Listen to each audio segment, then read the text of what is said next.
ଚାଲିଛି ତ? ହଁ ସାର୍। ଆମର କାଲି ଦିଟା ବେଳେ ମାର ଭୁବନେଶ୍ୱର ଆଉ ଗୋଟେ ଢେଙ୍କାନାଳରେ ଥିଲା ମତେ କିଛି ଅସୁବିଧା ହେଇନି ତ? ନାଇଁ ସାର୍, କଣ ଅସୁବିଧା ହବ? ମୁଁ ବଡ଼ ଅଛି।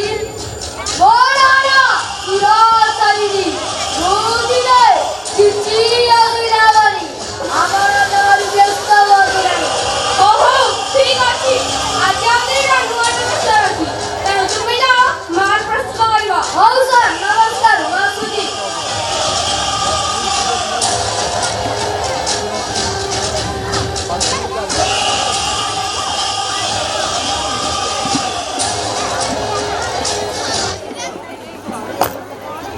এই চা নিও।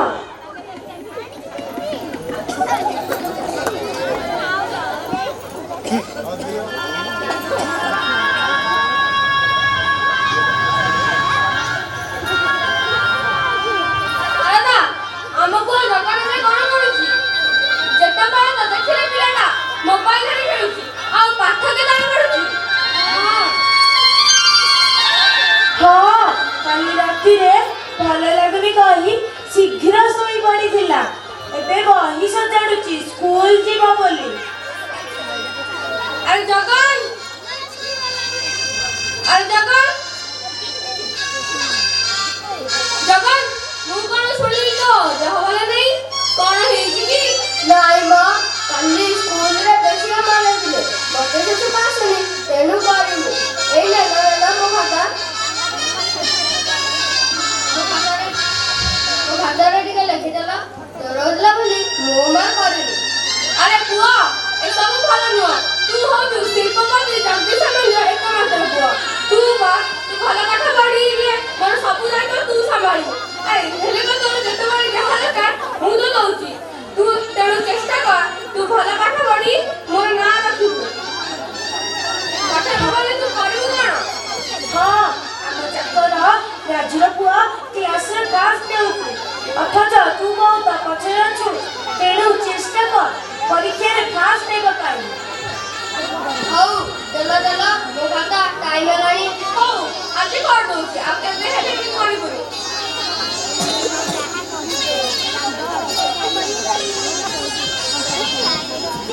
ଶାରଦା, ତୁମେ ପିଲାଟାକୁ ବେଶୀ ଗେଲା କରିଦଉଛ ତେଣୁ ସେ ଆଜି ବିଗିଡ଼ିବାରେ ଲାଗିଛି। ହଁ, ଛୋଟ ପିଲା ସିଏ, ବୟସ ବଢ଼ିଲେ ସବୁ କିଛି ଶିଖିଯିବନି। ହଉ ଦେଖିବା କଣ ହଉଛି। ରାଜୁ, ଆରେ ରାଜୁ, ଜଲ୍ଦି ମୋ ଅଫିସ ବ୍ୟାଗ୍ ନେଇ ଆସିଲୁ।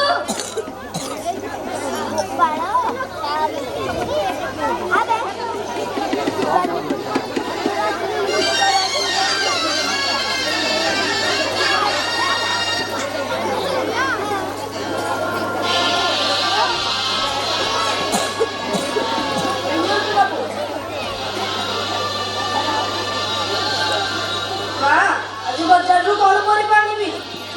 ଟିକେ ରହ, ପାଠୁଆ ତ ଯାଇସାରନ୍ତୁ, ମୁଁ ତତେ ଲିଷ୍ଟ ଦେବି। ଯାଇକି ବଜାରରୁ ସଉଦା ଆଉ ପରିବା ନେଇ ଆସିବୁ। ତୁ ଆଗ ସେ ଘର ପୋଛା କାମଟା ଆଗ ସାରିଦବୁ। ହଉ ମା, ମୁଁ ସାଙ୍ଗେ ସାଙ୍ଗେ କାମ ସାରି ଦେଇ ଆସୁଛି। ମୋର ଗୋଟେ 50 ଟଙ୍କା ଟିକେ ଥିଲା ଏଠି, କାଇଁ ସେଟା ରଖିଲୁନି? କିଏ ନେଲା ତମେ ଦେଖିଛ କି? ଆରେ ତମ ବ୍ୟାଗକୁ ତ ଘରେ କେହି ବି ଛୁଅନ୍ତିନି। ଦେଖ କାଳେ ଅଫିସରେ ଛାଡ଼ି ଦେଇଥିବ। ମୋର ଭଲ ଭାବରେ ମନେ ପଡୁନି। ହଉ ମୁଁ ଦେଖୁଛି କାଳେ ଭୁଲରେ ଅଫିସରେ ରହିଯାଇଥିବ। ହଉ ମୁଁ ଆସୁଛି। ହଉ ବାଏ। ହଁ, ଠିକ ସମୟରେ ଆସି ଖାଇବା। ବାଏ।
ଗ୍ଲୋବାଲ ଇଣ୍ଡିଆ କମ୍ପାନୀର ଚେକଟା ମୁଁ ପାଉନି, ଦେଖିବ ତ?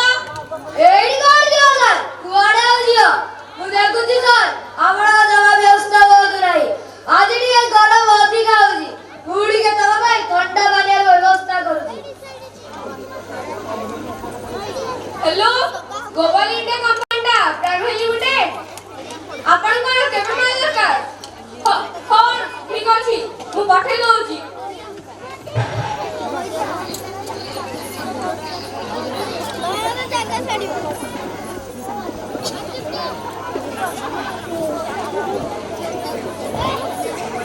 ସାର୍, ଏଇ ନିଅନ୍ତୁ କୋଲ୍ଡ ଡ୍ରିଙ୍କସ୍।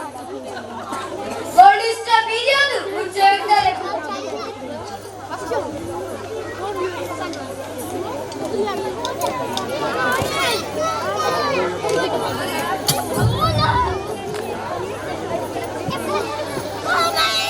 ଆରେ ଯାହା ହଉ ଟିକେ ଶାନ୍ତି ଲାଗିଲା। ମୋ ମୁଣ୍ଡଟା କେମିତି କଣ ହେଇଯାଉଛି। ଆରେ ଚାରିଆଡେ ଅନ୍ଧାର ଦେଖାଯାଉଛି।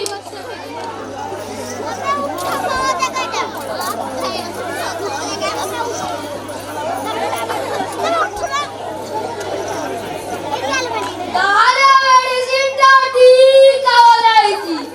ଏଇଟା ହଉଛି ମଉକା। ସାର୍, ଏଇଠି ଅଛି ବଡ଼ ଚେକଟା, ନିଅନ୍ତୁ ଶୀଘ୍ର ସାଇନ୍ କରିବେ।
ନମସ୍କାର, ଆସନ୍ତୁ, ଏଠି ବସନ୍ତୁ।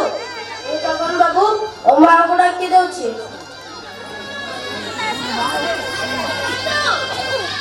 ଆପଣ ସନ୍ତୋଷ ବାପା ନା? ହଁ, ମୁଁ ଜାଣିଛି। ଆପଣଙ୍କ ପୁଅ ସନ୍ତୋଷ ଏ ବର୍ଷ ମଧ୍ୟ କ୍ଲାସରେ ପ୍ରଥମ ହୋଇଛି। ତେଣୁ ମୁଁ ଆପଣଙ୍କୁ ଅଭିନନ୍ଦନ ଜଣାଉଛି। ହଁ, ସବୁ ସେଇ ପ୍ରଭୁ ଜଗନ୍ନାଥଙ୍କ ଇଚ୍ଛା। ପିଲାଟା ଦିନ ରାତି ଖାଲି ପାଠ ପଢିଛି। ବଡ଼ ହୋଇ କୋଉ କାମରେ ଲାଗିଗଲେ ଆମର ଦୁଃଖ ଯିବ। ହଉ, ମୁଁ ମାଆଙ୍କୁ ଡାକି ଦେଉଛି।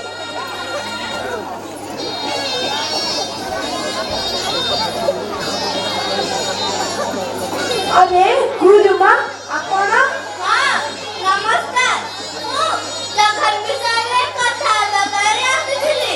କୁହନ୍ତୁ, ମୋ ପୁଅ ଏଥର କେତେ ମାର୍କ ରଖିଛି? ସେଥର ପରୀକ୍ଷାରେ ନିଶ୍ଚିତ ଭଲ କରିଥିବ। ନାଇଁ ମ୍ୟାଡାମ, ଆପଣଙ୍କ ପୁଅ ଜଗନ ଏ ବର୍ଷ 45 ଜଣଙ୍କ ମଧ୍ୟରୁ 28 ନମ୍ବର ଅଛି। ତାର ପାଠ ପଢା ପ୍ରତି ଆଗ୍ରହ ବହୁତ କମ୍। ତେଣୁ ଅନ୍ୟ ପିଲାମାନେ ବହୁତ ଭଲ ରେଜଲ୍ଟ ରଖିଛନ୍ତି। ଅଥଚ କହୁଥିଲା ପରୀକ୍ଷାରେ ଏଥର ଫାଷ୍ଟ ହେଇଛି ବୋଲି। ନାଇଁ ମ୍ୟାଡାମ, ଜଗନ ରାଜୁ ବାବୁଙ୍କ ପୁଅ ଏ ବର୍ଷ ପରୀକ୍ଷାରେ ପ୍ରଥମ ହୋଇଛି। ହଉ, ତାହେଲେ ଜଗନ ଏଥର ତୋ ବାପାଙ୍କର ବିଜନେସ୍ ସମ୍ଭାଳିବ। ତା ପାଇଁ ସବୁ ସୁବିଧା କଲେ ମଧ୍ୟ ତାର ଯଦି ପାଠ ପଢା ପ୍ରତି ଆଗ୍ରହ ନାହିଁ, ତାହେଲେ ଆମେ ଆଉ କଣ ବା କରିବା? ହଁ ମ୍ୟାଡାମ, ଏଇ ନିଅନ୍ତୁ ଜଗନ ମାର୍କସି।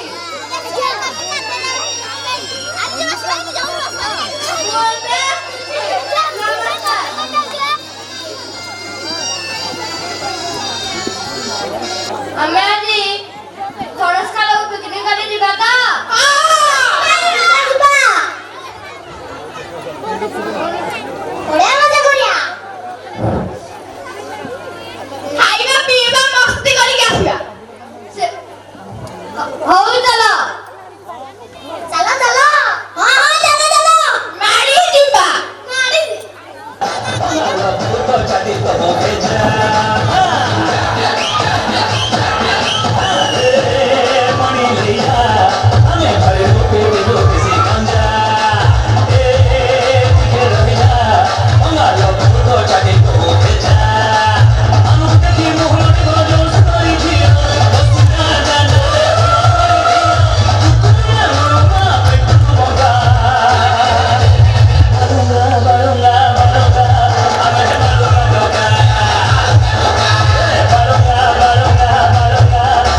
ତାକୁ ଡାକ।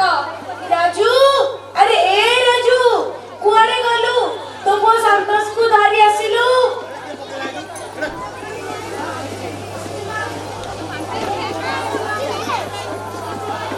ଆସୁଛି ମା, ଆସୁଛି। ଏ ସନ୍ତୋଷକୁ ଧରି ଆସୁଛି। ସନ୍ତୋଷ ମତେ କିଛି ଶୀତ ଅସ୍ତ୍ର ଦେବାକୁ ଆସିଥିଲା ତ। କଣ ହଉଛି ସାର୍? ମତେ କାହିଁକି ଡାକିଲେ? ଦେଖ ସନ୍ତୋଷ, କିଛି ଦିନ ହେଲେ ଫ୍ୟାକ୍ଟ୍ରି ବହୁତ କ୍ଷତି ଚାଲୁଛି। ତେଣୁ ମୁଁ ଆଜି ଗୋଟେ ଜରୁରୀ ମିଟିଂ ରଖିଥିଲି। ମୋ ଦେହଟା ଭଲ ଲାଗୁନି ତ ମୁଁ ଯାଇପାରିବିନି। ତେଣୁ ତୁମେ ଯାଅ ମିଟିଂ ଆଟେଣ୍ଡ କରିଦେବ। ଆଉ ଯଦି କିଛି ଅସୁବିଧା ହୁଏ ତାହେଲେ ମୋତେ କଲ୍ କରିଦେବ। ଠିକ ଅଛି ସାର୍, ମୁଁ ଏବେ ଆସୁଛି। ନମସ୍କାର।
धन्यवाद।